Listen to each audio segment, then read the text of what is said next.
maxaad ka ogtahay sagaalka waxyaabood ee banaanka soo dhigay qaninimada wadanka Isutaga Imaaraadka Carabta oo ka mid ah dalalka dhaqaale ahaan dhismo ahaan iyo siyaasad ahaan bas dunida sida weyn looga ixtiraamo waxyaabaha khaaska ah oo soo jiiday indhaha dalxiisayaasha caalamka oo ah il dhaqaale badan oo ka soo gala dalkan ayaan ku soo koobayaa muuqaalkan. Dubai waxa ku taala jasiirada adduunka ugu weyn ee gacan ku sameysa. Jasiiradan waxa loo yaqaanaa Balam Jumeirah maadaama loo qaabay sida geed iyo caleemihiisa oo kale.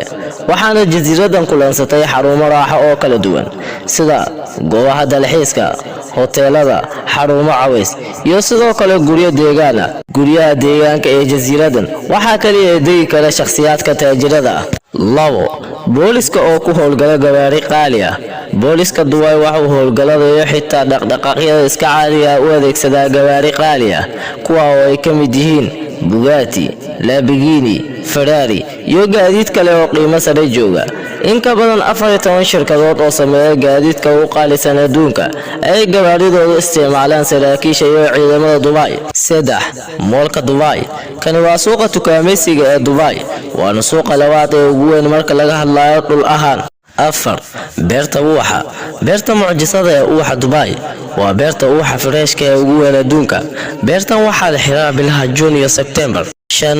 ATM machine ama mashiinka lacagta. mashiin lacageedkan oo wax ku khaaska uu yahay inuu dahab ka sameeyay ayaa ah kii ugu horeeyay ee adduunka laga hirgeliyay magaalada Abu Dhabi.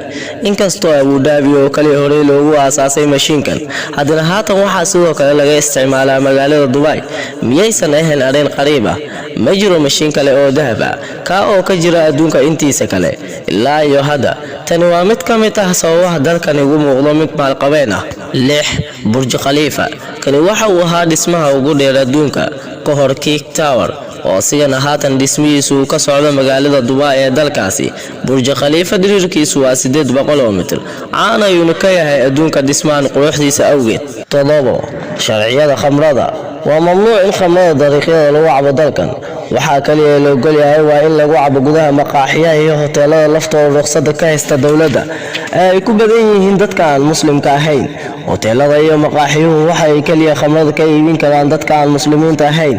ma jiro sharci ogol inaad muslim khamro ka iibiso gudaha Isutaga Imaaraadka Carabta.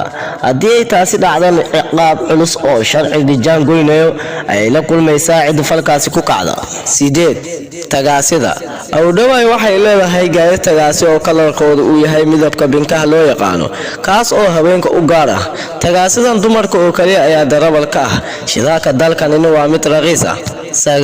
sawir qaadista. Isutaga Imaaraadka Carabta waa dal qurux badan oo leh meelo badan oo soo jiidanaya indhaha aadanaha ka oo qofkii tagaaba doonayo inuu sawir isaga qaado dawadeena ku baahiyo barihiisa bulshada. xusuusnow marka aad ku sugan tahay caasimadan waa inaad ka digtoonaataa marka aad sawirada qaadayso, waayo waxaa dalkan ka mamnuuca sawirka qaadiska dadka qaar gaar ahaan haweenka iyo caruurta wadanka.